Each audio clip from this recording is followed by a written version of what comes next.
Yesterday we started talking about Satipaṭṭhāna Sutta. This is the major discourse that talks about the practice of Satipaṭṭhāna. So it's very well known, very famous. The different insight meditation methods that we find today all are based on this discourse. The two most important discourses about meditation are Satipaṭṭhāna Sutta and Ānapanasati Sutta. Ānapanasati is mindfulness, sati, of in and out breathing, Ānapana. And as we discussed, this is a practice which is defined by its object. If you're doing mindfulness of breathing, obviously your object is the breathing. Satipaṭṭhāna is not defined by any particular object.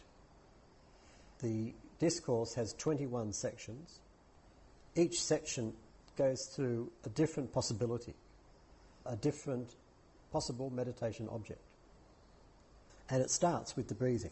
Clearly breathing is, the Buddha considered it quite central as a meditation object, but it's not limited to breathing at all.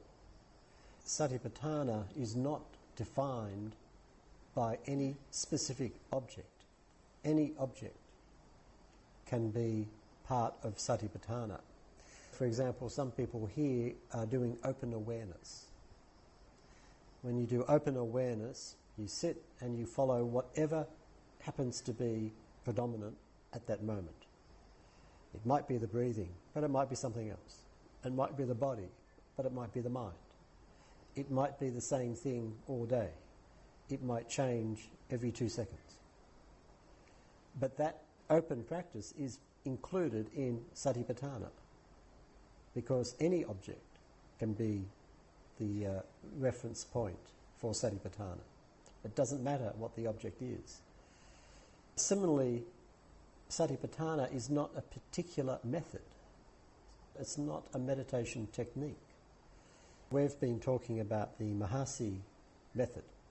This was developed by Mahasi Sayadaw's teacher, Mingun Sayadaw, and it has quite definite characteristics. The idea of primary object, secondary object. That's the basic structure of this particular practice. But you don't find any mention of primary object and secondary object in the Satipaṭṭhāna Sutta. It's not confined to that. Using the structure primary object and secondary object is one way to get into the practice of Satipaṭṭhāna. Open awareness is another way. The Ubakin Goenka method is another way. There are many different techniques which one might use to discover Satipaṭṭhāna. But Satipaṭṭhāna is not limited to any particular technique, and it's not limited to any particular object. And this gives it a quite unique flavour. We looked at the opening of the discourse. We looked at the idea of the Ekayano Maggo, the one direction path. Satipaṭṭhāna, the Buddha sees as a way, a path that leads in one direction only, towards Nibbana. Later on in the retreat, hopefully we'll talk about Nibbana itself. You notice that he doesn't call it a method, he calls it a path, a way, magga. Again, it's broader than a technique. And this path is aiming direct for Nibbana. And this is its importance, its place in the whole system. When the Buddha starts to elaborate, he asks the questions, what are the four establishments of mindfulness? And he then describes a practice. Or rather, he describes a practitioner. He talks about the bhikkhu, who, as we discussed yesterday, here means any committed practitioner. So we'll just say practitioner.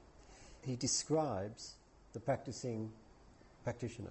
He says here, a practitioner surrendering longing and dejection for the world, lives tracking body as body, ardent, clearly understanding and mindful, surrendering longing and dejection for the world. He lives tracking feeling as feeling. He lives tracking mind as mind. He lives tracking phenomena as phenomena, ardent, clearly understanding and mindful. So you have the same sentence repeated 4 times for each of the 4 foundations of mindfulness. Body, feeling, citta, here translated mind, and phenomena. Tomorrow morning we will have an experiment in Vedana, feeling, the contemplation of feeling. So far we've just been focusing on the body. You have the same practice described for each of the 4 foundations or domains of mindfulness. Later we'll talk about these 4 in more detail, but for now just recognize that these 4 areas are a way of mapping the entirety of human experience. Everything that we experience is covered in this. Satipaṭṭhāna is a way of practice in which everything and anything can be a meditation object. And this is very important. It's one of the things which is the simplest thing about the practice and the most difficult for us to actually accept. For example, with distraction. I can't meditate because ... is happening. People often say this sort of thing.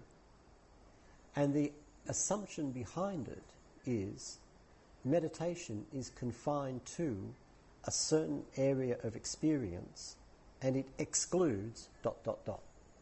So if ... is happening, then obviously it's outside meditation, and as long as it's happening, I can't meditate. Now, that might fit other approaches to meditation practice, but it does not fit Satipaṭṭhāna. If that's happening, then ... is the meditation object. Whatever arises becomes the meditation object. But we resist this very fiercely, I think for 2 reasons. One is good old-fashioned attachment. We are attached to certain ideas, certain views about meditation practice. We are attached to our distractions. We don't like to get in the way of them by actually looking at them. The classic example I like to cite is for those of you who have had the experience of being distracted by thought. Perhaps 1 or 2 of you have. But for those of you who have had that experience, you might notice that sometimes it works like this. I'm following the meditation object. Suddenly I'm into thought. Think. Suddenly I realize that I'm thinking. That takes 1 nanosecond. In the next nanosecond is the thought, I must get back to my meditation object. And in the following nanosecond is the resolution, I'll just finish this thought off and then I'll go back. Has anybody had that experience? This determination to finish it off is really interesting. And it's particularly interesting when it's a familiar thought. If I'm telling myself a story, I know exactly how it ends, but I have to tell myself 1 more time. Why? It's attachment. I'm really in love with this story. It's very important to me. It's completely trivial, but it's important to me. There's a deep attraction here. Now, that very attraction is a wonderful object for meditation practice. Why is this thought so sticky? Why can't I let it go? What's the payoff? If I'm hanging on to this, there must be something I'm getting from it. Otherwise I wouldn't do it. So it may be a very painful thought. This thought is terrible. It's about this terrible tragedy of my life. If someone says, oh, you're very attached to that thought, you really love that thought, you'd say, you're crazy. I'd do anything to get rid of this thought, but it just keeps coming back. But of course that's the point. It would not come back if I was not attached to it. And I am getting something out of it. There is a payoff. There is some kind of perverse satisfaction I'm getting from it. Otherwise, I would not keep doing it. Many years ago, when I was in Burma, doing intensive meditation practice, and I used to hear about this idea of you meditate, meditate, meditate, and you get bliss. And I thought, this is a very good idea. I want my share of bliss. But the problem was, it never came. I got lots of pain, but not much bliss. And every time that bliss arose, or any, anything pleasant, my response to it, quite immediate, instinctive, was, this won't last. And it didn't. When pain arose, I thought, yep, this is it, this is real, this is me, this will stick around. And it did. And it took me a long time to realize that I was doing it. That I was so identified with my own pain that when anything pleasant arose, I simply didn't believe it, and I just got rid of it as fast as I could. When anything painful arose, I believed it, and I hung on to it, because that's where I found my identity. That's where the self was being constructed. We are attached to our distractions, to our hindrances. We love them. That's why they keep running along. But that attachment to them is subtle and hidden.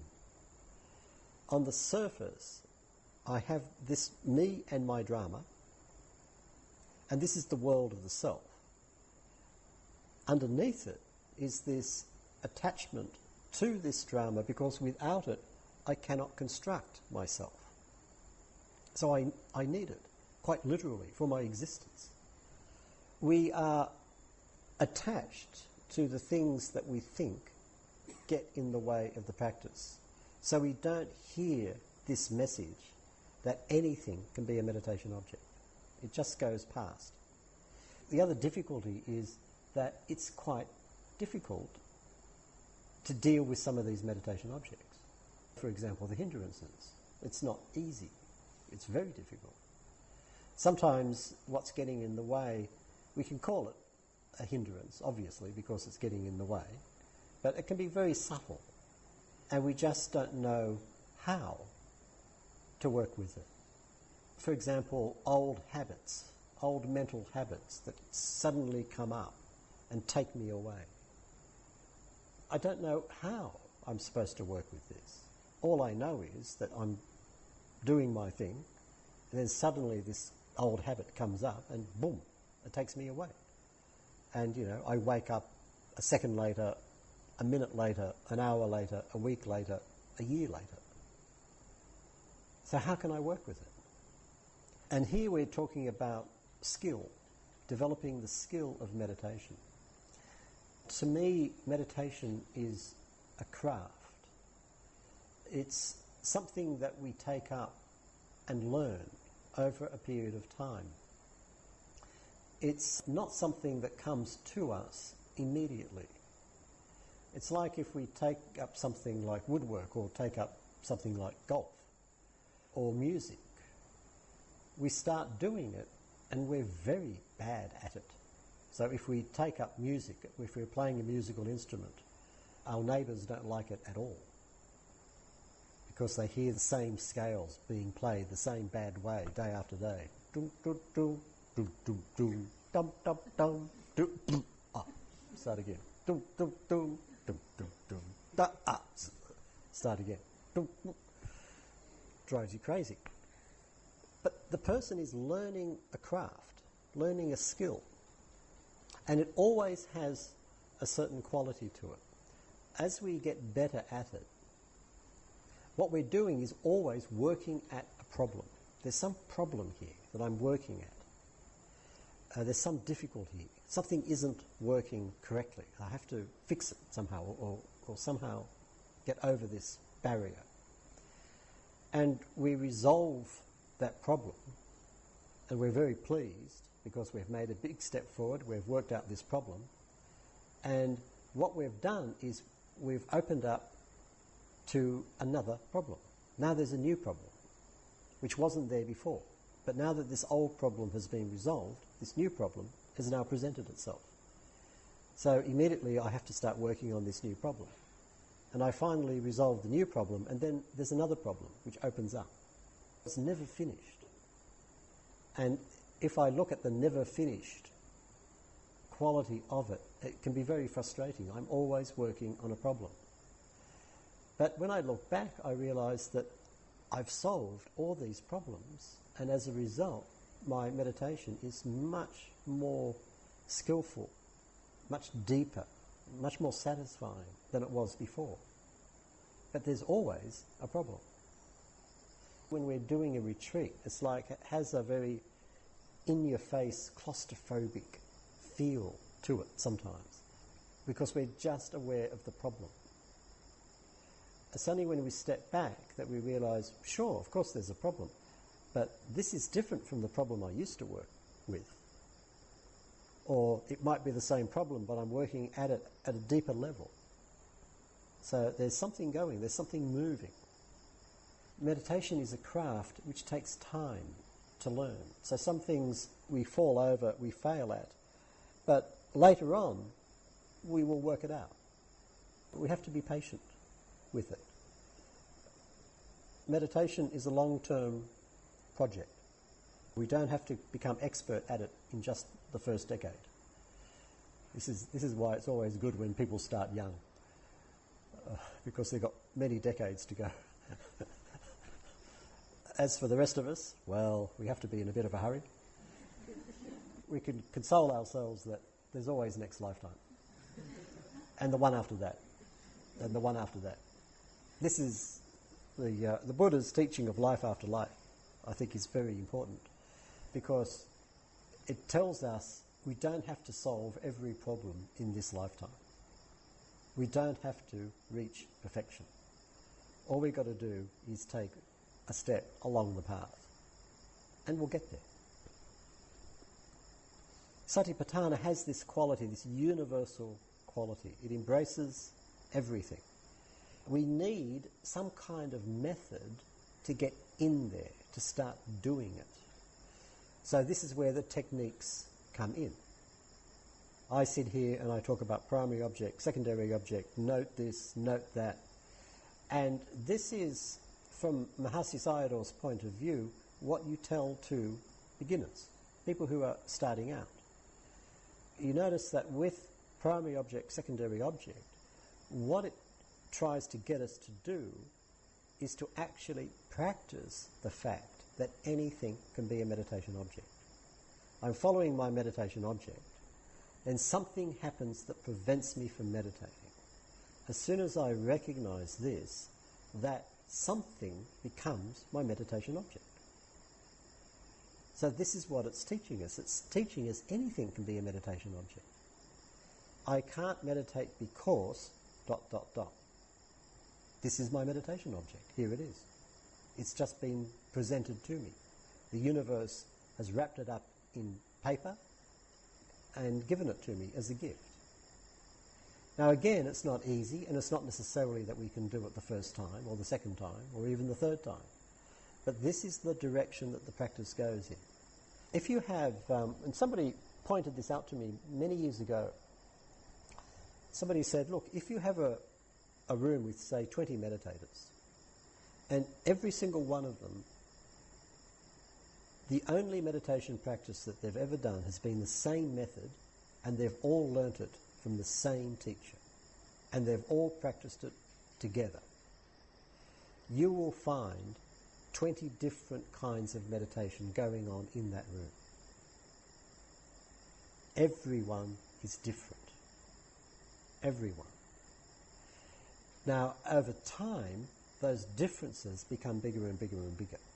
Each one of us takes the basic method and sends it off in a particular direction.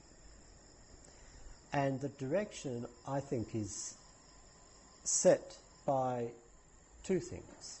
First of all, our obstacles, our hindrances. What gets in the way? What prevents me from meditating? That's what I have to work with. And in working with it over time, I become expert at it, and that takes my meditation in a certain direction. One senior monk, when I was practicing with him, this was before he was a senior monk, he was very junior then, I was practicing with him in Burma, and he said, you can always tell what problems a meditation teacher has had in their meditation practice. It's what they talk about the most when they teach, because that's how they've learned. When I teach meditation, I talk about distraction a lot. Can you guess what problems I have? I talk about thought a lot as a meditation object. We haven't really got to it yet in a couple of days' time, because I was a chronic thinker. My mind would never shut up. So I was faced with the choice. I either give up meditation because I can't do it, poor me, or I learn how to use thinking as a meditation object. That was the choice. And so my meditation heads off in a certain way. Now, there are other people for whom thinking is not a particular problem, and their meditation heads off in a different way. Our obstacles will determine which direction we go. The other thing that determines the direction is what interests us, what we find interesting. It's much easier to be mindful of something we find interesting than something we find boring. If you have some aspect of your experience that stimulates your interest, then I always recommend go for it. Use this as your meditation object, because you find it easy to stay with it, to track it. Your mindfulness will develop, your effort will be there because you're interested, quite naturally, and your samadhi will naturally develop. And of course, sometimes the obstacle is also what is interesting. I might be interested in the obstacle, what's getting in the way. And this can happen in all sorts of ways. One meditator I knew was a very strong woman, very dedicated practitioner. And she was talking about how she began her meditation. Years before, a friend talked her into coming along to an introductory meditation meeting.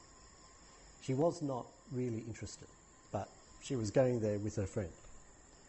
And the meditation person running the evening goes blah, blah, blah, blah, blah, and then says, now we'll do a little meditation practice. I want you to sit there and breathe and be aware of your breathing. And this person was thinking, God, that's ridiculously simple. What's the problem with these people? So she sat there and tried to do it, and it was absolutely impossible. Couldn't do it for 2 seconds at a time. And she was absolutely outraged that she could not do it. She was so angry and was determined that she was going to keep working at this until she succeeded in doing it. And so it was frustration and anger that got her in. She was interested because she wasn't used to having something simple that she could not do. She was very capable. She wanted to do something, she did it. But this thing was defying her. So it got her hooked. And so off she went. So it can be anything, any kind of relationship. It's very interesting, the different relationships that people have to meditation practice. The Buddha here is describing the practitioner. Here, a practitioner surrendering longing and dejection for the world, lives tracking body as body, ardent, clearly understanding and mindful. Firstly, the basic action, as we said, is tracking. This is anupassana, seeing, passana, anu, along. Seeing along, tracking something over time. Studying the flow of experience. Now, again, it varies according to the method. You might have the method where you come in, you sit down for 45 minutes, I will track my breathing. You might even be more specific. I am going to track the rising and falling of the abdomen. Or it could be completely general. I'll sit here and I'll be completely open and I will track whatever happens as it happens. I don't care what it is. Or anything in between. But what they all have in common is I will track this experience as it unfolds. I may do it sitting in a meditation hall. I may do it pacing restlessly up and down outside. I may do it while taking a walk. I may do it while lying down in my bed. These are accidental aspects. The important thing is the tracking. This is the central activity of Satipaṭṭhāna. Secondly, you notice that the practitioner lives tracking body as body, tracking mind as mind. This verb is in Pali is viharati, and it does translate exactly as lives. In other words, this becomes our normal dwelling place. When the Buddha is talking about meditation, sometimes he'll talk about it in terms of an attainment and a dwelling place. Do you know how if you're meditating and for some mysterious reason it's going well, so you sit down and suddenly everything is clear and there's no or very little thinking and the meditation object is very clear, very peaceful, you just stay with it, no problem, very simple. And this lasts for 5 minutes or 20 minutes or an hour even. Let's say you sit for an hour, that was very good, I finally figured it out. Now I understand how meditation works. It's so simple. So, of course, you reward yourself with a hot drink, look at the view, and then come back, and it's going to be very easy, very simple. You sit down and complete chaos. The mind is in total rebellion. So you look back at that experience, and maybe you don't have it again for 5 years. This experience is an attainment. An attainment is something we attain, we get to, but it doesn't last, it disappears, and we lose it. We get it, but we lose it. So the Buddha would say to attain something, and then he might say to attain it and live it. Now this second one is, instead of being something that happens on the odd occasion, this becomes my natural, habitual state. This is living. My normal habit is, in this case, to be mindful. So the Buddha is saying it's not good enough to come into the hall and have a nice samadhi experience. That's useful, but what we need to do is to make mindfulness itself habitual. So we're talking about a way of life in which we make it our habit to examine, to track our experience as it unfolds. We've been talking about it in terms of mindfulness as to remember our experience, reminding ourselves, this is what it is, this is happening, it's this now it's this, it's changed to this, and making that a habit of reminding myself about my experience. Sometimes I forget. When I forget, often I'm lost in some kind of thinking. In my case, I notice when this happens, what sometimes reminds me is that I become physically clumsy. Just little things, it's like I might stumble against something, or I might drop something, or I might forget where I put that.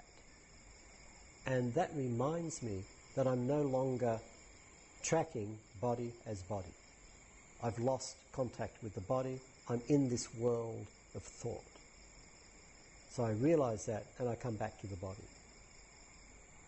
This is one reason why posture is so important, including movement.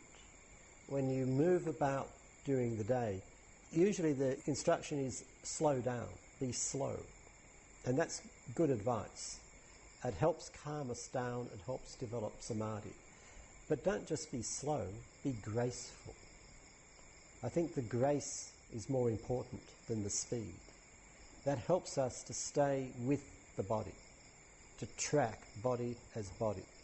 See yourself as dancing through the day. Those of you who do Tai Chi, Qigong, I think you've got an advantage. Treat the whole day as an exercise in Tai Chi.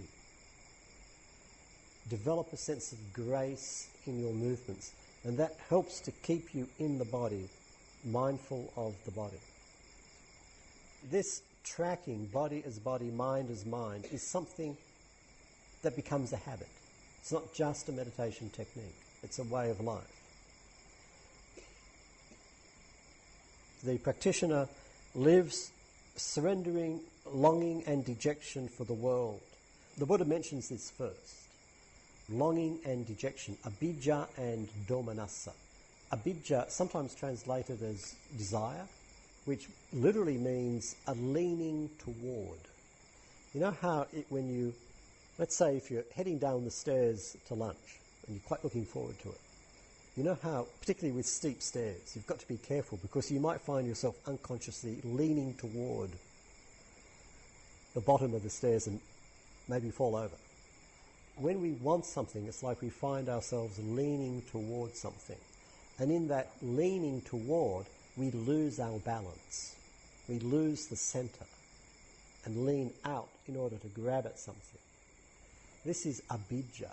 It's a loss of balance within ourselves because we're leaning out to get something else.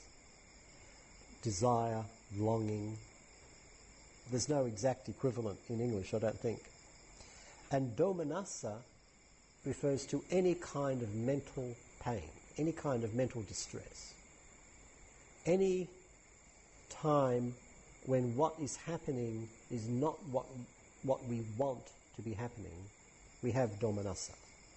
And it's the shadow of desire. If we translate this as desire and grief, if there's desire, there's grief. If there's grief, there's desire. If there's longing, there's dejection. If there's dejection, there's longing. Why is this? If I want something else, which means I don't like what I've got now. If there's desire, there's grief. If I'm losing my balance because I'm trying to get something, then I'm discontented with what I have. Grief, sorrow, is the shadow of desire. They always go together. The Buddha describes the practitioner as surrendering desire and grief, longing and dejection for the world. Letting it go, letting it go, letting it go, letting it go. And we find ourselves doing this all of the time. It's particularly obvious, I think, at the beginning of a retreat. When we start doing a retreat, we enter into this new world at the retreat center. But it's new, but it's not quite real yet. What is real is the world we left behind. That is still reaching out to us. Usually our thoughts in the first couple of days of a retreat are dominated by the past. The world we left behind is more real. And so we have longing and dejection regarding that world. That's the world which is disturbing us. And so our job is, when this happens, is to let it go, to surrender it. Let it go, let it go, let it go. You could look at this in one sense as a willingness to forget. A willingness to forget the world that we've left and to focus on this world instead. It's very interesting that towards the end of a retreat, the longing and grief turns to the future. And the future world becomes much more real. What's going to happen when we get home? That's much more real than what's happening now. Again, longing and grief, longing and dejection, desire and grief for the world, this time in the future. And again, let it go, let it go, let it go. It's not here now, so let it go, let it go, let it go. Or it can be longing and grief for what's going on now. I want something else. I don't like this sitting period. It's too hot. Has anybody noticed it's too hot? and I can't sleep properly? How can they expect me to meditate when I can't sleep properly? Why can't these people get aircon? What's wrong with them? So this is, again, longing and grief for the world. Of course it arises, and the Buddha says, just let it go, just let it go, just let it go, let it go, let it go. And it's an ongoing process. So letting go of that, one lives tracking body as body, mind as mind. Now, what does he mean by body as body, mind as mind? What he's getting at is what we might call intimacy. To be fully engaged with a particular experience without separating ourselves from it by our thoughts and projections and ideas about it. So this morning we're doing the elements. No, yesterday, that's right. I have an idea about my breathing, about how it works. And I understand that I'm supposed to follow my breathing. And so I sit down and I start to look for something. Now, what am I looking for?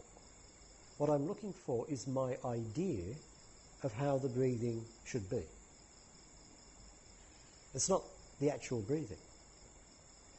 And perhaps I get frustrated, and so I make something happen. I'm not supposed to breathe up here. I'm supposed to breathe down here. So I'll just push. Okay, now I'm doing it. Now I'm doing rising, falling of abdomen. Rising, falling, rising, falling. I'm a good Mahasi yogi. But it's, oh God, it's awful. Have to take a break. And what is dominating is my ideas, my concepts of what it's supposed to be. I'm supposed to be doing this, and I know it's like that. I am not tracking body as body. What we were doing this morning in those exercises, the experiments, is to try to trick ourselves into seeing, well, what is it? So, for example, one question that I would like to ask is, how do you know that you're breathing? And often when I ask a meditator this, they give me a funny look. Are you for real? And sometimes they say something like, well, I'm alive, aren't I? So I must be breathing, so I know I'm breathing. Yeah, but that's all in the concepts. But what's the actual experience that tells you that you're breathing? Now, I have a very problematic relationship with breathing, lifelong asthma, bronchitis, etc. And I've noticed that sometimes I forget to breathe. I forget to breathe at the slightest provocation. Any kind of stress, and I'll immediately stop breathing. And I went for decades without even noticing this. I just never noticed it. My concept told me, of course I'm breathing. But actually, a lot of the time, I wasn't. I was getting tangled up in stress over something, and all my attention was on the situation, and I never noticed that I had actually stopped breathing. Then I start to pay attention, and I realise, well, actually, sometimes I don't breathe, and that's not a good thing. And sometimes I do breathe. It's a quite different relationship. It's much closer to the reality. Sometimes, when I'm sitting, I have a classic Mahasi style rising and falling. When I was in Burma, I got very good at it, because I was training at it. Since I left Burma, I've been a lot more slack about it. I don't worry about rising and falling, I just breathe.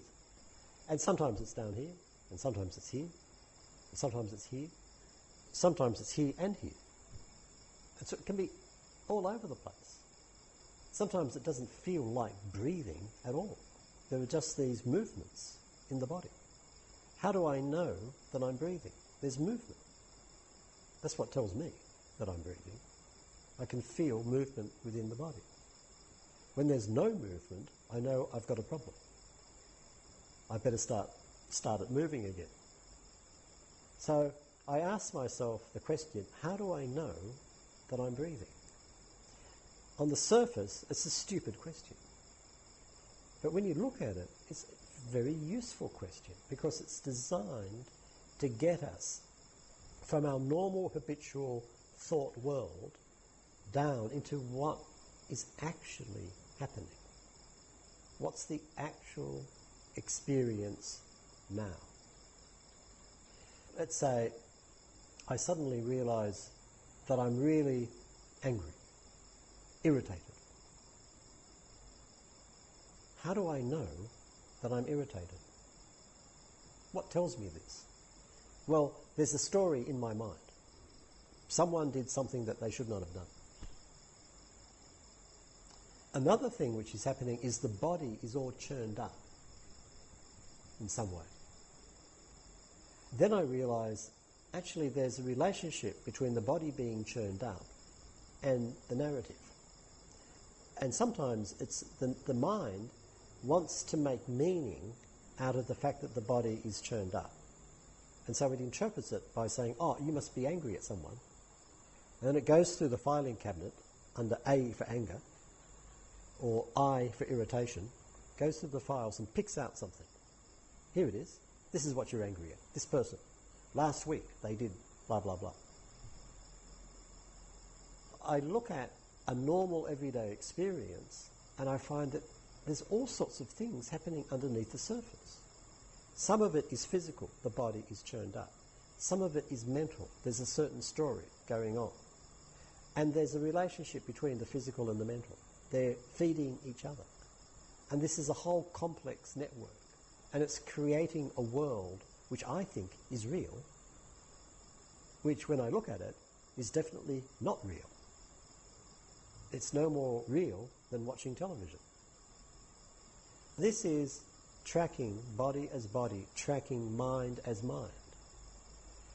It's about getting underneath what we think is happening to what is really going on. And this is a fundamental movement of the practice. This is one reason why I often talk about the importance of curiosity. As I said, one of the characteristics of the meditator is must be willing to live with failure. And another characteristic is something, actually it was said very neatly by Noam Chomsky, the ability to be puzzled by simple things.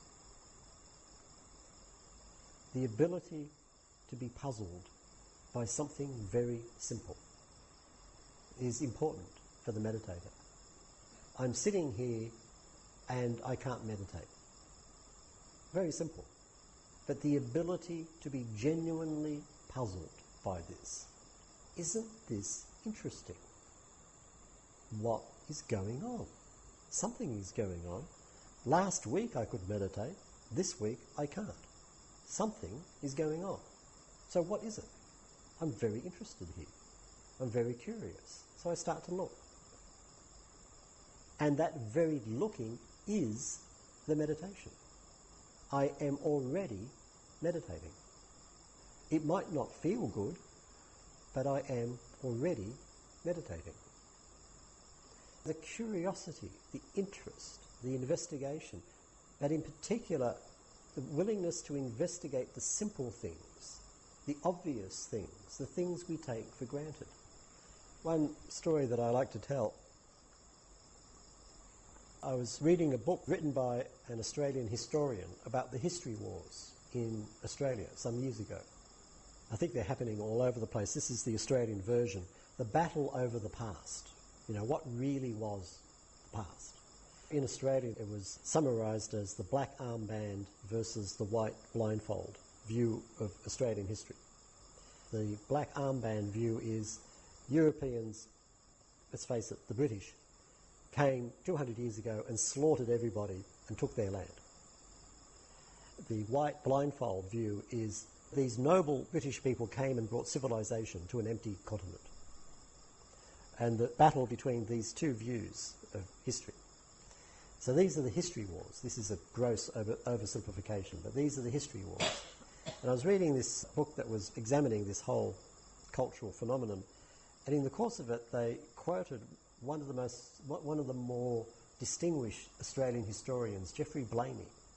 He was saying how what the historian does is they take the records left behind from the past.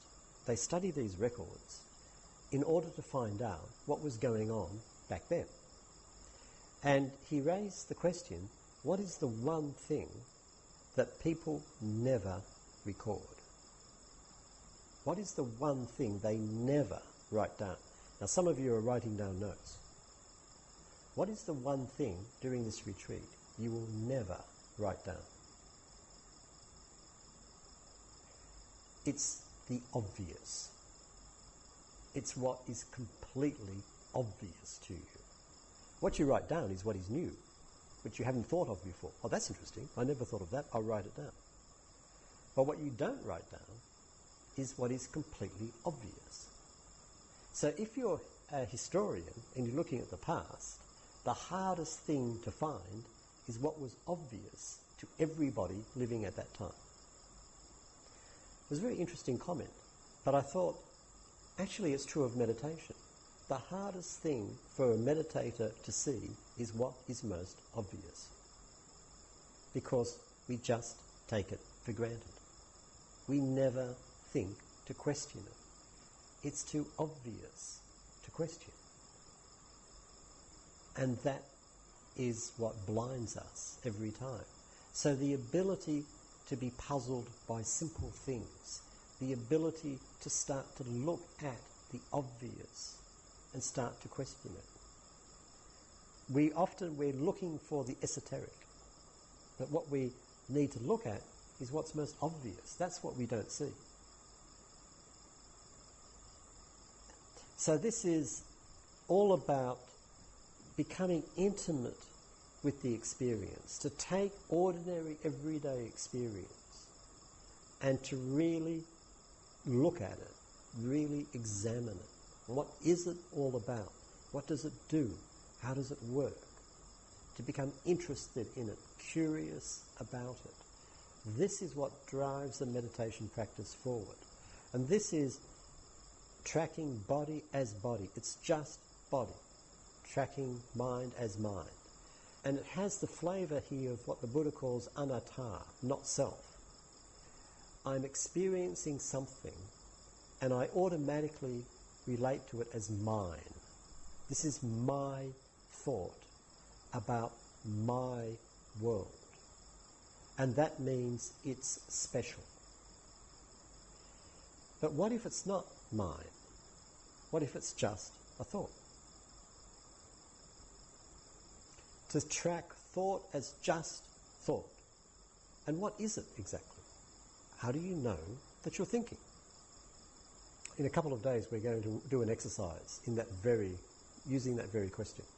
So I won't anticipate. To drop beneath the surface of what we normally think things are and to start to really experience what is it exactly? How does it work? What is going on here? What is this about? These are all aspects of tracking body as body, tracking mind as mind.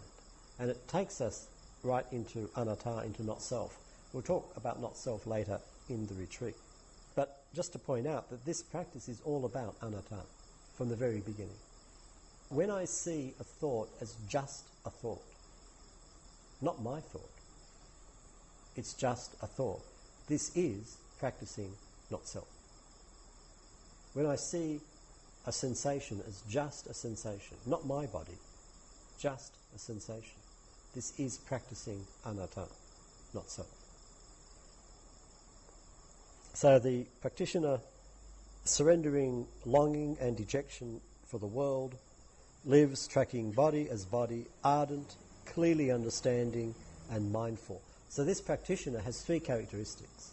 She's ardent, she's clearly understanding, and she's mindful. So we've been talking about mindfulness, this capacity to remember the present, reminding ourselves of the present. Let's look at the other two. First of all, ardency. In Pali, atapi. A similar word is tapas, which covers the austerities that Indian yogis do. The classical lying on the bed of nails, this is tapas. And all these terms come from a root meaning heat. The idea in yoga tradition is that when one does a spiritual practice, one generates an inner heat, which is equivalent to power. One generates inner heat and creates a great deal of power. The heat could be literal, the body can become hot, the mind can become hot, or it could be just metaphorical. And this heat is, one way of looking at it, is the heat of passion. What the Buddha is talking about here is passion. The practitioner needs to be passionate about what they are doing. Passion is not something we normally associate with meditation, but it's very important. It's a difficult practice. It's a very simple practice, but it's very difficult.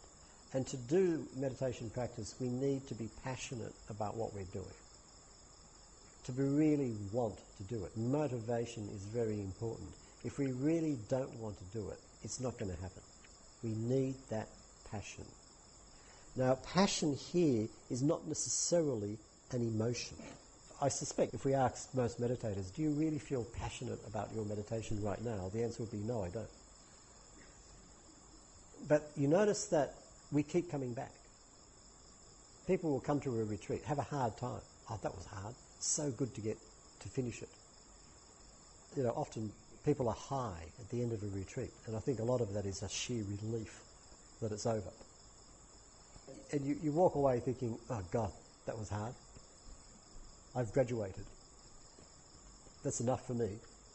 But a year later, you find yourself going back again. Back for more. Now, within 24 hours, you're regretting your decision. But you're here. What brings us here? It's passion.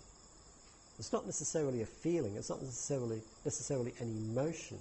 But it's something that brings us back, that draws us in, that we can't quite let go of. Even when we feel like we're a complete failure, I can't do it. Impossible.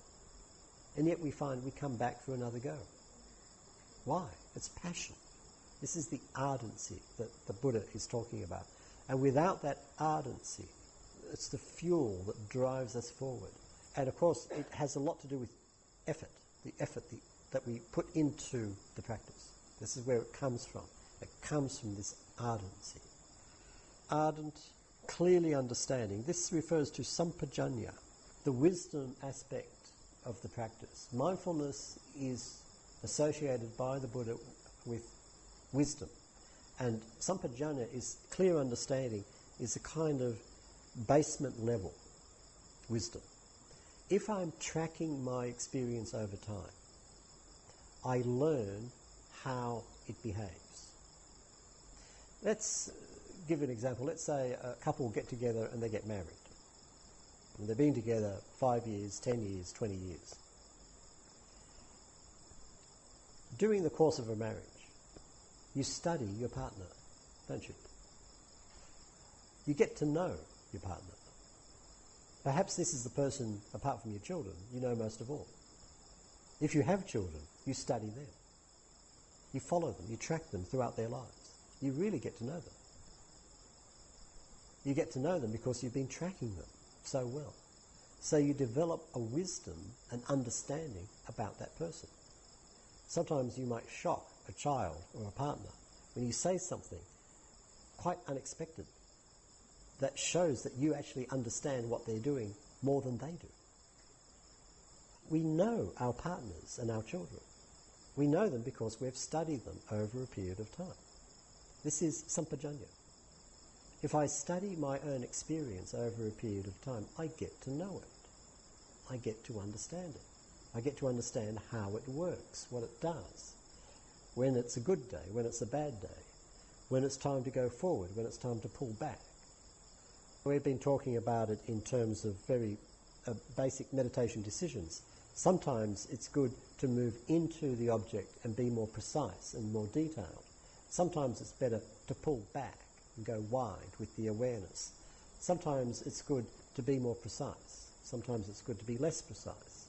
Sometimes it's good to sit. Sometimes it's good to walk. And these are decisions that we're making all of the time, and we become more skilled in our ability to make them because we are developing this sampajañña, this clear understanding. So this clear understanding is associated with mindfulness. If I track my experience over a period of time, I get to know it. I get to know what it does. And in doing so, I bring that knowledge to the meditation practice and I become a much more skilled practitioner over a period of time. Here we've just gone through that particular sentence describing the practitioner. And again, the basic activity is tracking experience over time.